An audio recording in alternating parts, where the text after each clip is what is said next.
Welcome to Show Studio. It's Paris Fashion Week and we're going to be talking about Saint Laurent. There's lots to talk about because obviously Eddie Slimane has left, new designer Anthony Vaccarello in.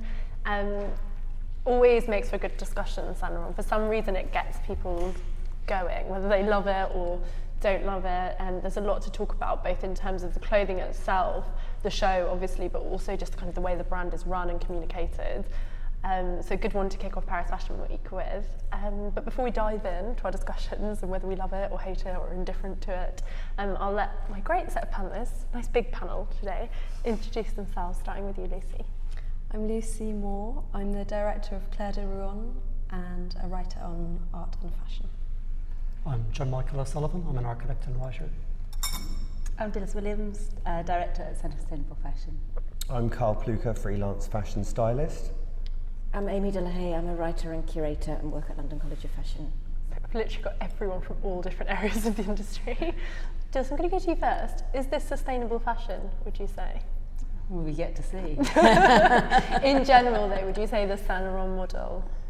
I think that if you're looking at sustainability from a holistic perspective and thinking about empowering women, thinking about Saint Laurent was about diversity, about making a woman feel great about herself in beautiful clothes that were incredibly well made, and had a sort of style that was beyond season.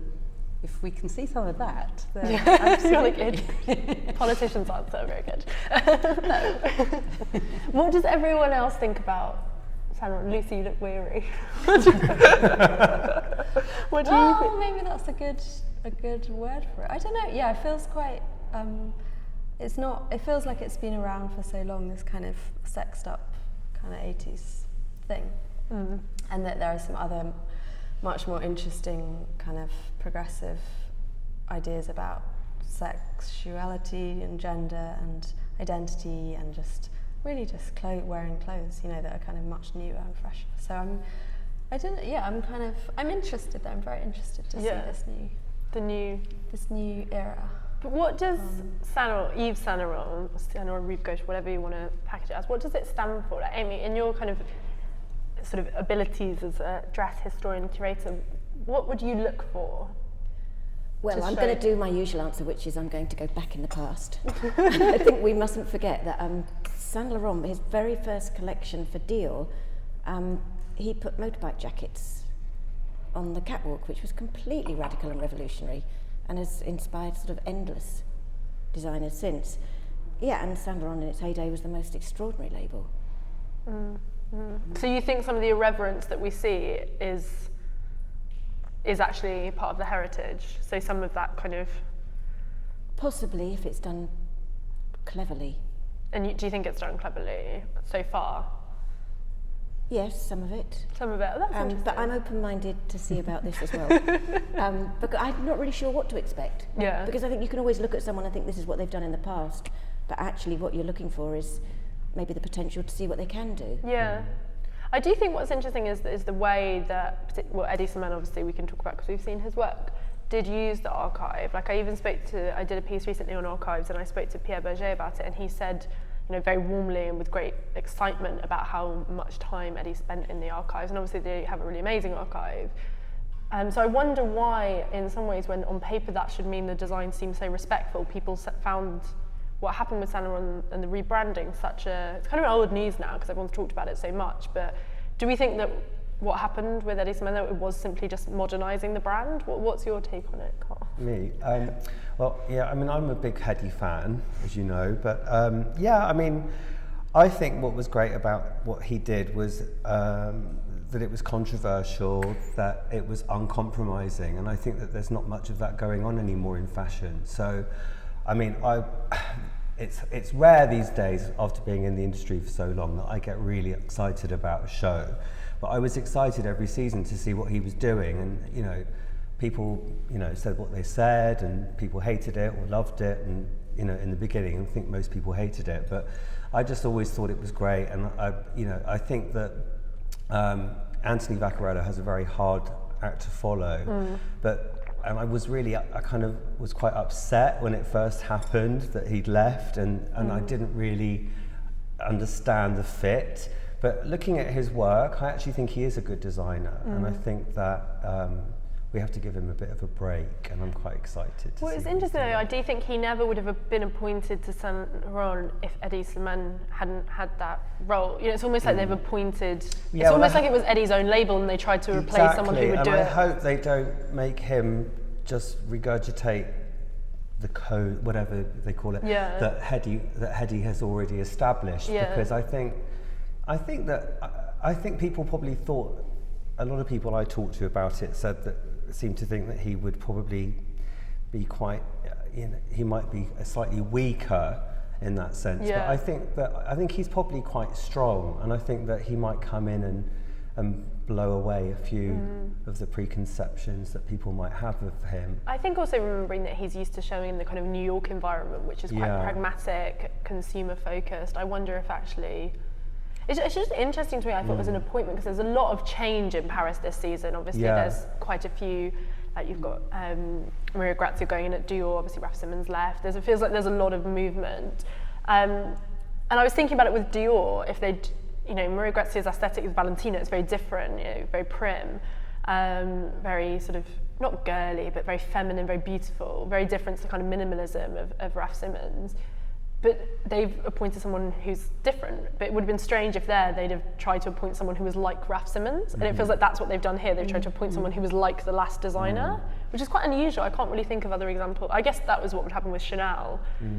But it's interesting, the first thing that he said is, I'm no Haye Slimane, the collection's going to be completely different. And they've wiped, literally, the slate clean with all of the imagery from the previous season. So he's already made a statement, and through all of the Did he images we've actually seen. say that? Yes. Yeah. Really? He did, yeah. I think you have to, don't you? Yeah. It is a lot of pressure. I think it's also difficult because for him, he's not only taking over an aesthetic and like design heritage, but he's taking over like all of the kind of baggage that came with Eddie Simone's tenure at Saint Laurent, which was a lot of like burnt relationships with certain publications. There was so much written about where they would seat people not being invited. So it's like the PR team and the community, the wider team has also inherited a very interesting relationship when it was so personal. Like, will Cathy Horan now suddenly be back invited? When she was. It's interesting to think about all of that you get with it. You almost feel like it's an inevitable flip that, because of all of that, he probably will get quite a warm welcome. Yeah. And almost regardless of what he does, just because has quite a nicer personality and he's a little bit softer, kind of in demeanour. And I do think when you go back through Saint Laurent, there's always that kind of flip between sort of caretakers and. So you had sort of Elbaz, you had Stefano Pilati in between Tom Ford and Haye. So you've got those kind of big moments where it kind of erupts, and then you've got those long, not fallow periods, that makes it sound quite negative, but periods where I suppose people do what people have always done with these houses, like Mark Bowen did at Dior. People just keep things going. I do get the sense that he's going to probably sort of, I think as a house, they've been very clear that they're going to keep all of the permanent stuff there, and so you do kind of sense he's just going to sort of polish things up, make it a bit more palatable for everyone to digest. Are all designers at houses becoming a bit like caretakers now? Do you think we're seeing more of demonic possessions?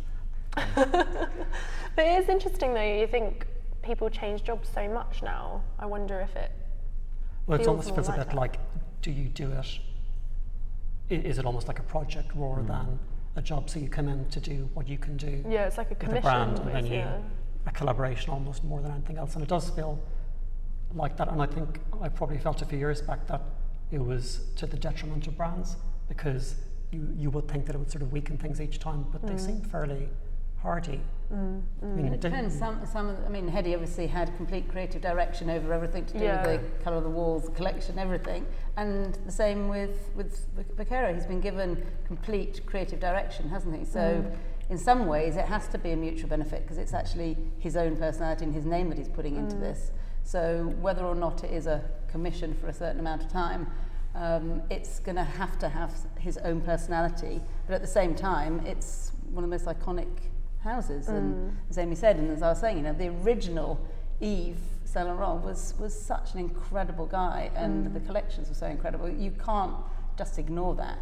It feels more powerful because it's like an old Paris house, doesn't it? Yeah, In a way definitely. that we wouldn't be perhaps so critical, or it wouldn't seem such an affront that they keep changing if it was perhaps a London house or I think American house. Definitely. I would think even at the time people would say that, it was a fine collection but not a fine collection on a runway called Saint Laurent, and I think that is that difficult thing. I think it's also why there was such a sort of long discussions over who was going to go to Dior. It's like certain houses mean more, just they do, and that sounds bad. Maybe their collections can be less interesting or they can be seemingly irrelevant from what's happening in the contemporary fashion scene, but they still matter. And I think it's a wonderful and terrible thing for a designer to go into, isn't it? But that's why everyone is like looking for a heritage brand to like revive, aren't they? It's like. But I think a lot of people turn jobs down as well. I think I think these houses approach a lot of people. Yeah. And they say no.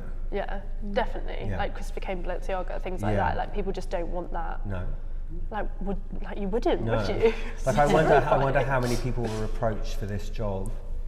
It would be interesting to know. But who else could you have imagined there? I could have imagined like Haye Ackerman, but obviously now he's sorted. So. And it happened quite fast as well, didn't it? Because Dior spent ages sort of faffing around and presumably ringing everybody. Yeah. And this just seemed to be quite quick. Yeah, really fast. You wonder how quickly they made the decision. Yeah. How quickly they knew. There's so many rumours, aren't they? But then there's this whole complicated thing of like non-competes and contracts and like, because that was all that fuss about Eddie Swain and his non-compete, when he sued them and won and all of that. And I think that's also why it takes so long. People have to work out, like that's exactly why Raf Calvin was like this really long rumour, but then suddenly was announced. It was because I think it was like a certain amount of time that he had to work off before he could go somewhere else or something. It's bizarre, the world of that. So many this season. Yeah. So it must have been a kind of, phone calls must have been crossing. I know, but it's crazy. But the thing is, you're like, oh, this is such a turning point. But then it will be the same in like 3 seasons. It's the 2-year, 3-year contract thing. It's all going to change again. And then it's like how many creative directors, like Balenciaga, how long was Alex Wang there? And then before that, it's like everything changes. But what do you think of the way they use imagery? I'm interested in because you consume so much imagery. But it's interesting that straight away they did like, Anthony did like a teaser video that had like no clothes in it, so it was like.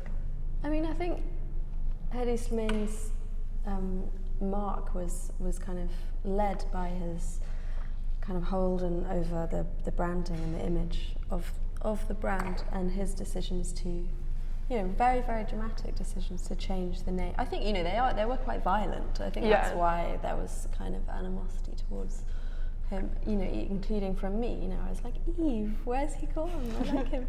I loved him.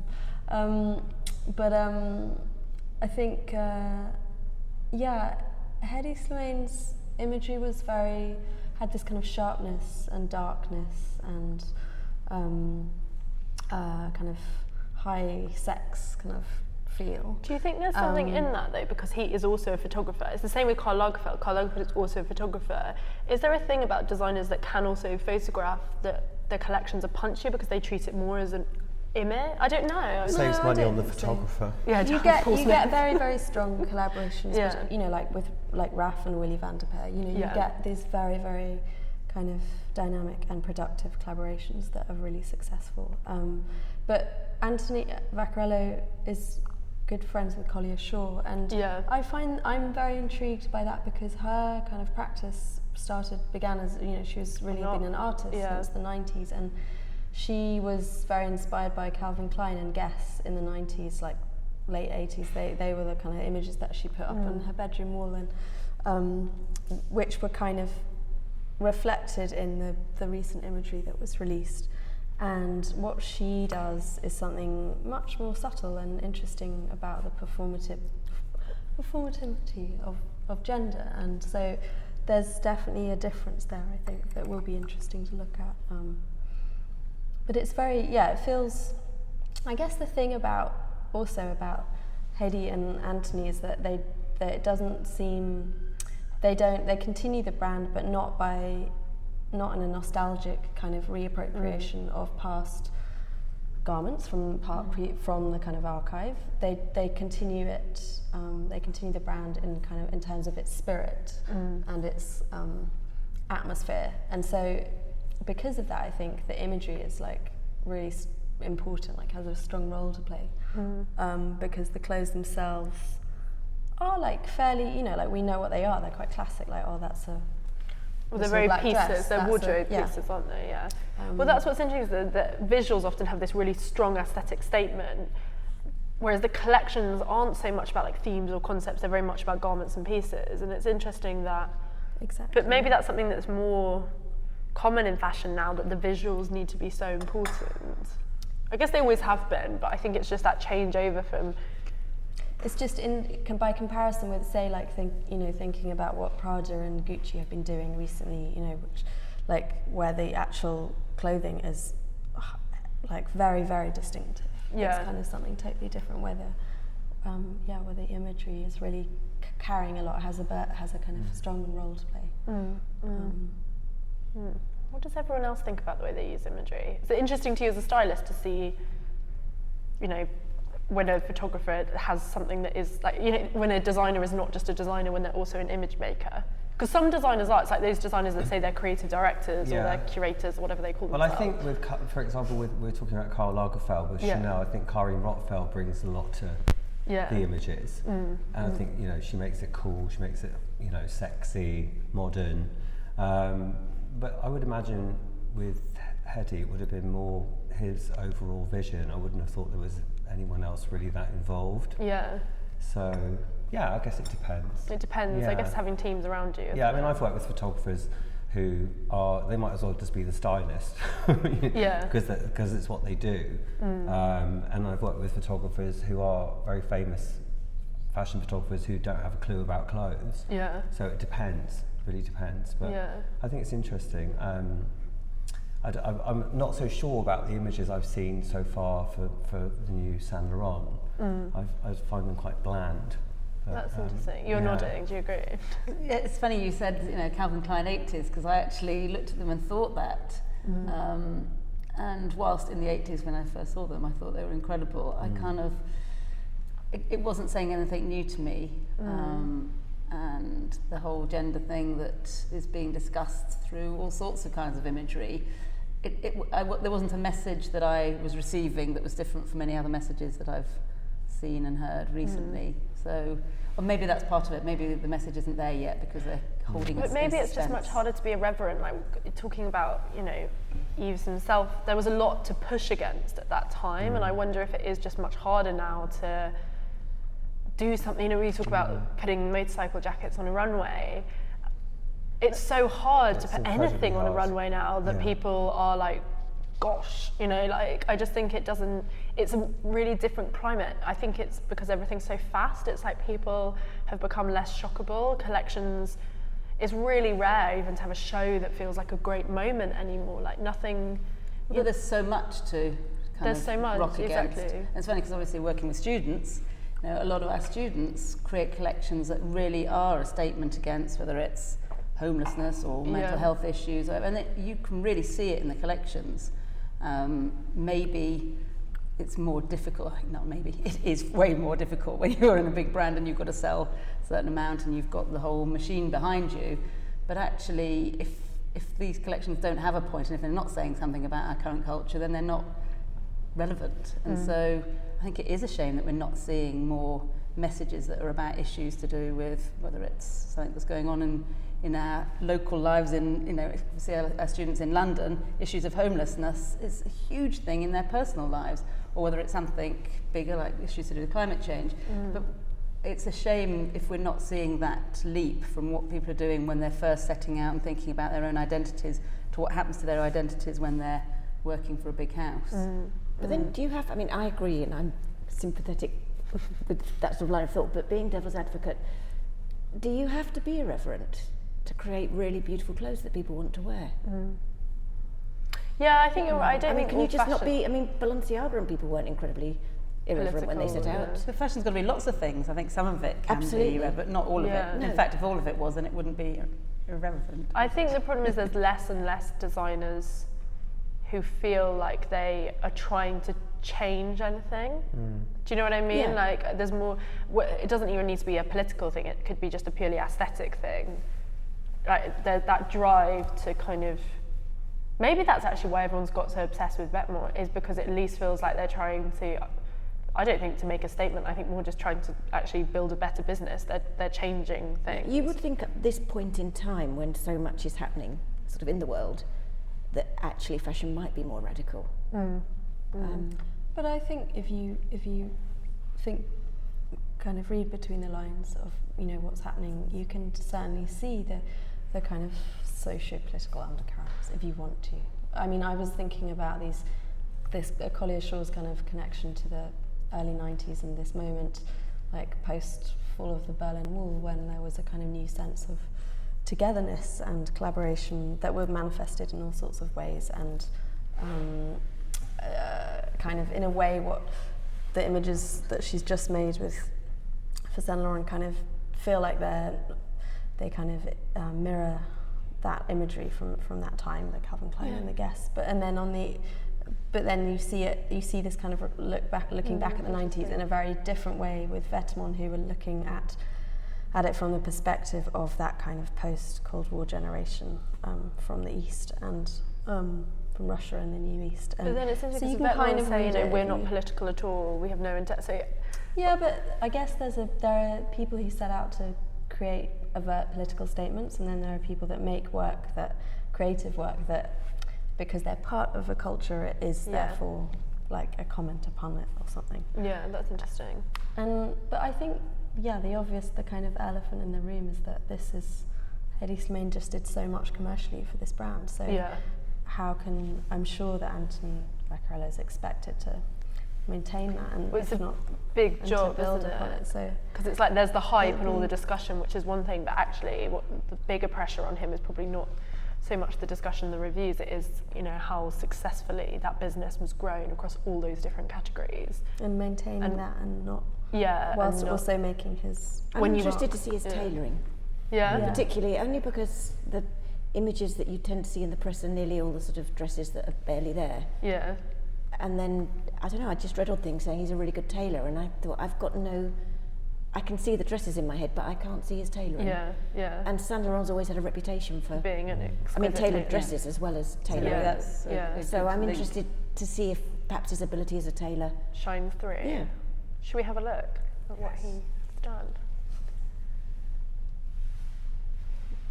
No tailoring for you there.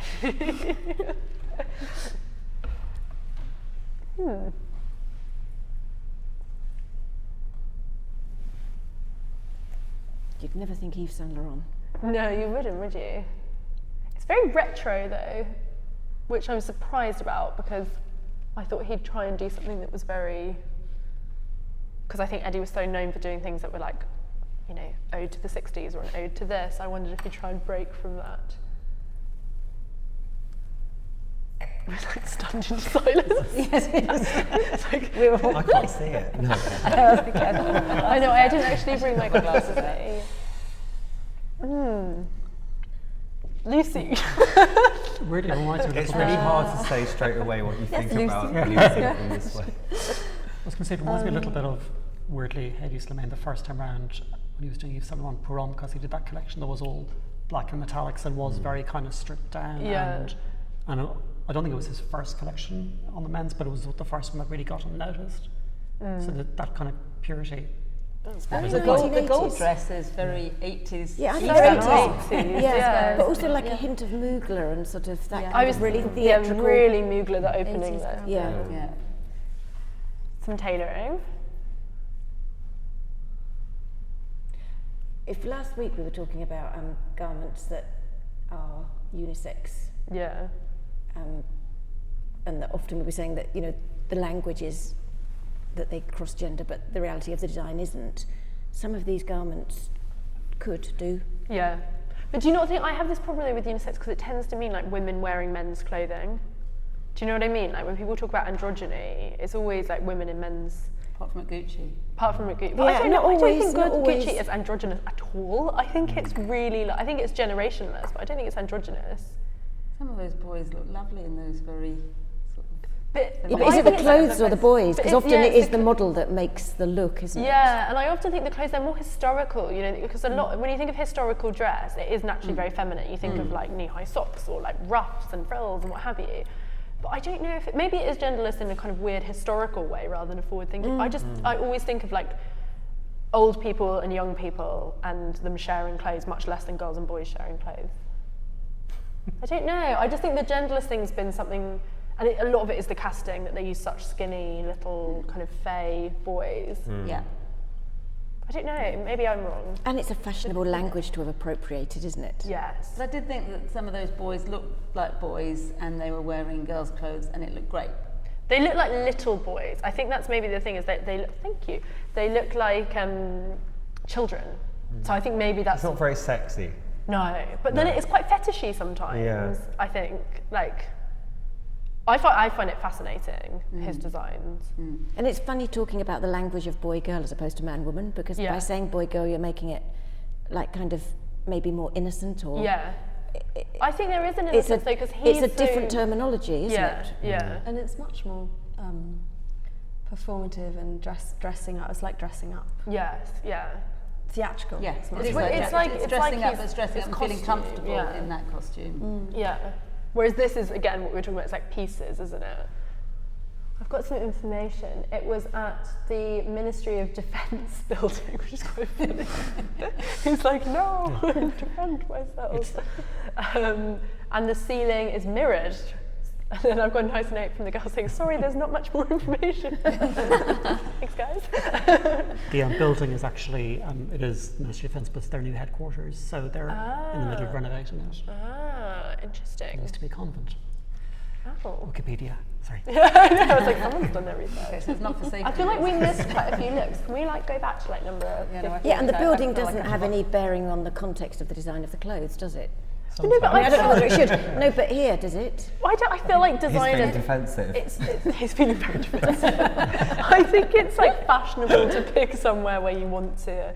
Like you always see it with designers choosing to show in like an arts... Oh, absolutely, or You know, an I old think theatre or it's- something. yeah. You surely pick somewhere that is... I think this relevant is to the probably because it's collection. quite pure and quite big kind space. of it has that kind of brutalist sci-fi 80s sci-fi empty, feeling But about it. also a bit of that It's a bit girl on the like- pavement thing, you know, you think of like that amazing smoking image where she's on a pavement, it's Yeah. kind of, it's that sense of like girl in the street, blah, blah, blah. But these silhouettes feel quite Belgian to me. I was just about to say, you know, It's we like were he's gone a talking bit about the under fact the that he- Vista. Yeah, and we were talking about the fact that he was half Belgian earlier on. Because it was interesting, you know, that he's Belgian, but he's not really, he's sexy, Yeah. which isn't really a known thing for a Belgian designer, but... I think you say for a Belgian person, I was like, oh god. Belgian designer. Yeah, but it's a whole range, isn't it? What do you think? Yeah. I just find it's weird because in some ways it should be a really like liberal, liberating brand, but I often think the representations of women are just bizarre, and like particularly, I did always have this problem with him at his own label, is it was like short, tiny skirts, like really like, you know, flirty pieces for a girl that wants to look sexy. So it's interesting to see him in a house that has done a lot for women and how they dress and how they use clothes to sort of express their or perform their gender. And you look at this and, well, But also, her you boob know, out. Yeah, exactly. I mean, that whole idea about Isn't that a sustainability, Saint what Laurent is thing to have actually your this... boob out? You know, She looks Not like quite like that.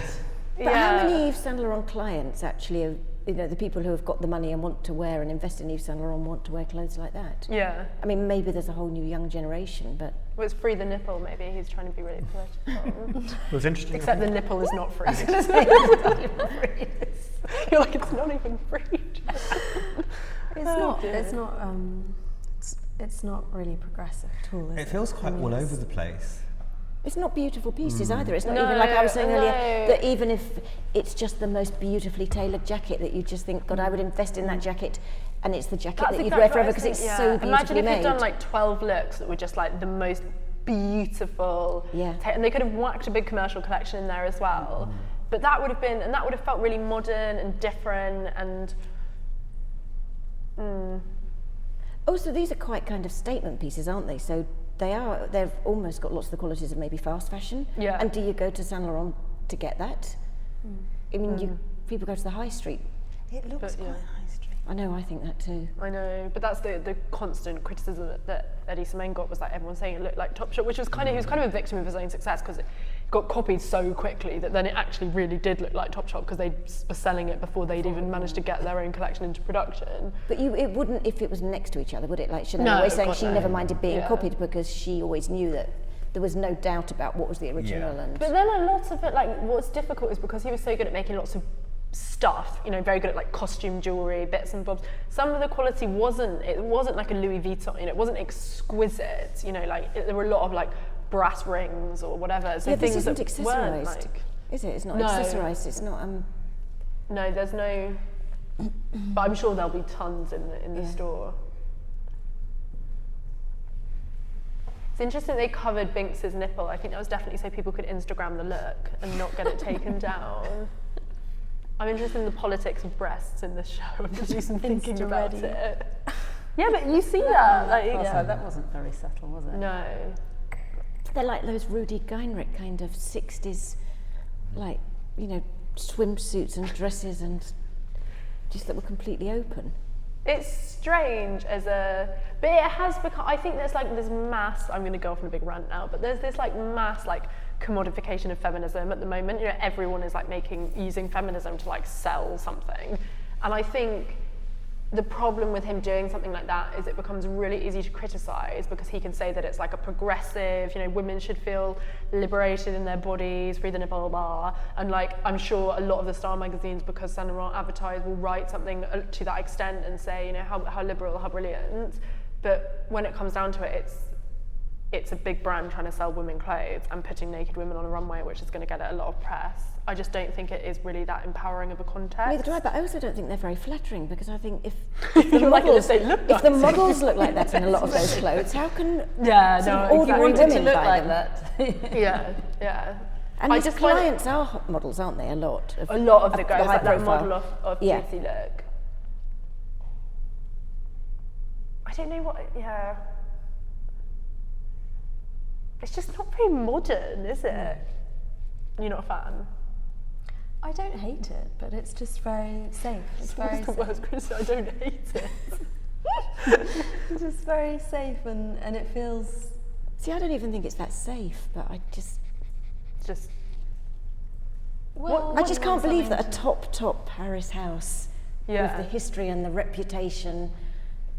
I mean, I just never in a million years would expect those sort of clothes to be on the I'm runway. sure it looks better when the girl's walking in it than it does in some of the pictures. Yeah, Yeah. you're being diplomatic. Well, you know, when you're working on a show, you kind of look at the girl walking. You don't look at the girl seeing it in a movement, picture.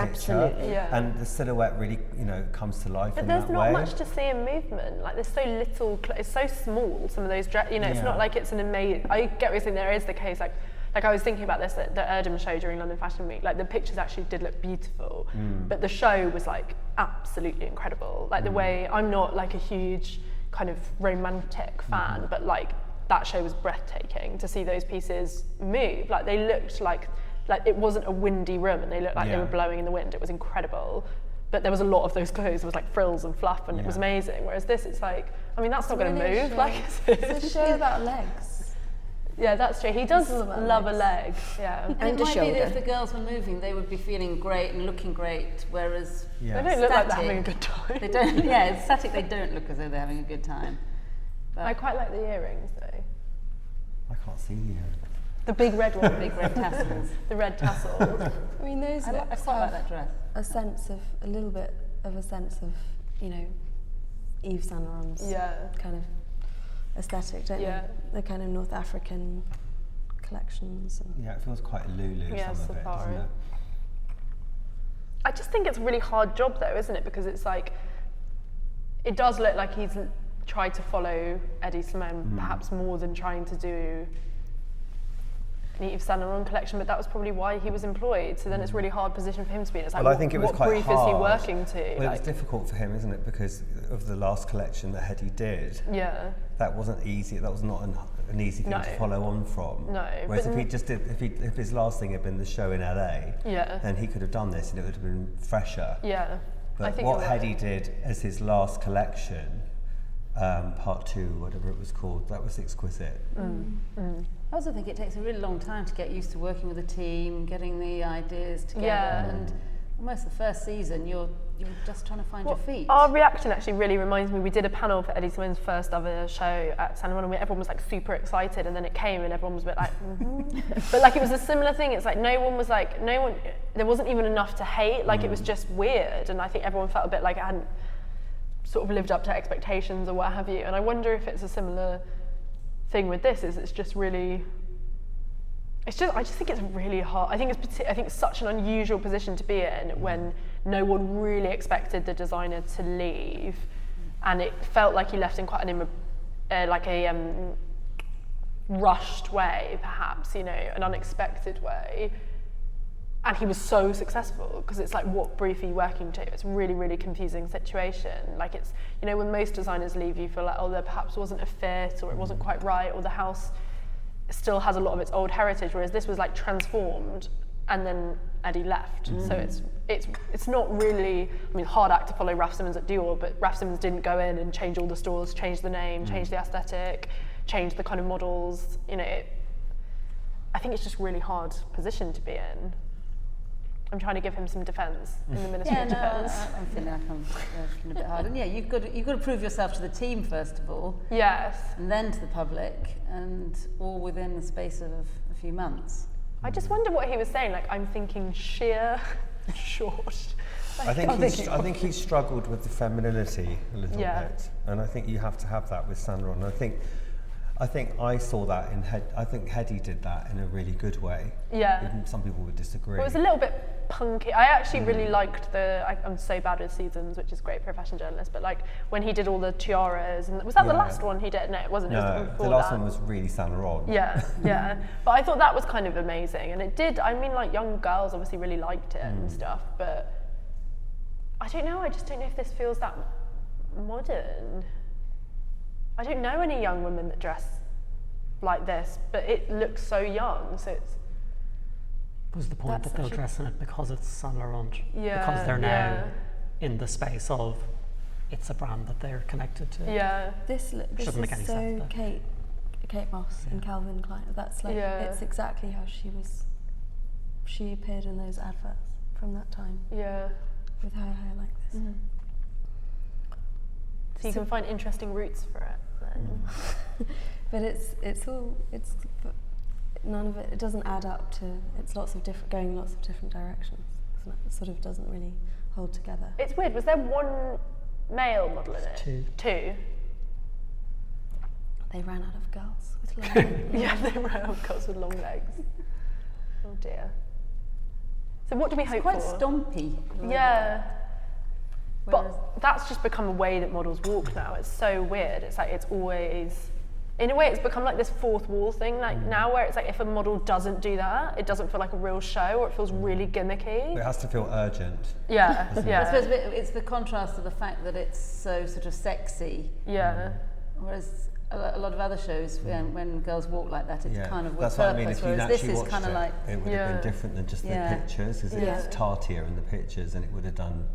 I don't know. I just think it still looks tarty when they're walking. Like, she can't walk in her shoes. Like, they put them in shoes that they can't. You know, they're not like, woo, we're having a great time. The shoes have I think they had a picture of the shoes are actually YSL, the heel, the logo. Yeah. Yes, I saw that, and I didn't know whether it's further up in the feed. Doesn't look very I stable. guess if you think about so they're using the YSL. Well, they kept a lot of the YSL stuff because that graphic obviously was so acclaimed, but also like that bag, the tassel bag, you know, with the YSL, that was like their best set. So they, even under Eddie, they kept that bag, even though everything else was Saint Laurent. So I think the logo they've always protected. Were you going to say something? I was just thinking about the 80s, the kind of glamour of the 80s, which this evokes, and how much those shows were led by by these beautiful, sexy supermodels, and how they were radical for their time also, you know, Naomi Campbell and Cindy Crawford, and you know, they were radical in their kind of strong, voluptuous sexiness, and so they carried it off. And I was just thinking, these models don't do that in the same way. They don't have. Do you think it's just because they're too young? In fact, Mika is one of the only, she's the only one that really feels like she has her own presence, to me, just on the images. I don't know what it would have been like to be there. So what tips can we give him? Keep trying? Keep on plugging? I think he needed more time. Yeah. I think it's not fair just to shove someone in that fast. Yeah, I really want it to go well, because obviously he's closed his me own too. label and everything, Yeah. so it's like, it's not, you really want it to work. Yeah. He's very young, isn't he? He's so young, and I feel almost bad because I wanted us to look at it and really love it and be Yeah. like, oh great, what a fresh idea, but like, But for stylists, these kind of shows are great in a way because there's so many things you can pull out. yeah, Sometimes shows like Prada, Gucci, they're hard because everything's so the look, so you can't really do much with it, and you can't really make it your own. But I'm sure there's some amazing pieces that you can. and I'm sure there'll be loads of like use. cool singers and actresses and stuff who'll wear it. It's Yeah. just, I just think for a house like that, you want more. You want it to move fashion onwards in the way that like Well, it did as a label. Well, it's you know. interesting as well that his muse has always been Anya Rubik, Yeah. who has the most pneumatic body. I mean, Yeah. she looks quite muscular in pictures, but she's very long. Yeah. She's a bit like a modern version of Nadia Aumann, Yeah. but probably thinner. And I think probably he has her in the back of his head most of the time when he's designing, so that's why everything's so leggy and skinny. And I think that her being the muse probably affects the silhouette quite a lot. Yeah. I'm sure they'll make the dresses kind of slightly longer or whatever for the commercial collection or whatever, but I don't know, I just think, I just don't think it feels modern. I don't know, it's really hard because it's like, I'm sure this will get wrapped up in this language of like women being sexy and being empowered and whatever, but like I feel like it kind of denigrates women collections. Yeah, like because do we believe that? Yeah, I don't believe That's it. just almost it would be hard to I really you think that, I mean, people that just will seems write so about ridiculous. this, free the nipple, Saint Laurent, free the nipple, women embracing their bodies, being bold and empowered, blah, blah. You see it about so much stuff like that. Like, it's like whack any topless girl in a magazine now and you can write that it's an empowering thing to do with like body image. But you could do that like in the early 60s and the mid 60s, and then later there was a massive backlash against it. Yeah. Did he do a whole show of nipples? No, not Saint Laurent, but just generally in fashion. I thought he did. Didn't he do a show with Izzy all Blow the girls did were nipples topless? in Naples. Sounds like Jeremy Scott or something. I don't know. Yeah, I think it's a strange time though for those kind of discussions. I do like that shoe. That is quite cool. I like the shoes. great. But again, it doesn't feel new because No. the heel has been such a kind of key point of interest for so many designers recently. It doesn't feel. I think that's quite naff, actually. That. I think that's one thing Doesn't I feel really don't brave. like. I do actually think the jeans are good though. The jeans are a good shape. I'm very fussy about jeans, and they're quite nice. I think I'm a romantic. I wanted it to be more refined, and I suppose I expect the craftsmanship from a house like that to be superb. I think there are a few romantic silhouettes in there. I don't think it has to be romantic in a feminine sort of way, Yeah. but I just suppose it's this most extraordinary house with this most incredible history. Yeah. And But he hasn't had time to go through the archives properly. But if he'd done a Yeah, tiny one should collection, as you were know. saying, Yeah, if like he'd a just tiny- shown 12 looks that were really amazing, Yeah. rather than or just even a few pieces, show the really short pieces because they get the photos, they get the conversation going. But normally in a collection where you've got that, you've also got a few Yeah. pieces and you think these are the ones that will sell. Yeah. And they're just, they're exquisitely well crafted. Or, I mean, when I just think about the skills in those houses, and Yeah. the work could just be, you could really emphasise a woman's body, but He did do an interview with Mark Holgate, I think, from Yeah. Vogue, and that was very, sorry, it's all coming back now, but it is inspired by a particular dress from the early 80s, I think, that he took, but I think he very much wanted to not recreate that, so I think he has been through the archives. I don't think So it this has to be is- nostalgic. I think It just has to be. I think it has to warrant. Needs to feel layered, doesn't it? Whereas that doesn't. That feels Yeah. like one note. Like you. It has to do the brand, that huge label Yeah. that's so prestigious, and it has to do that justice. Yeah. Well, there's always next season. Should we give him a round of applause for trying?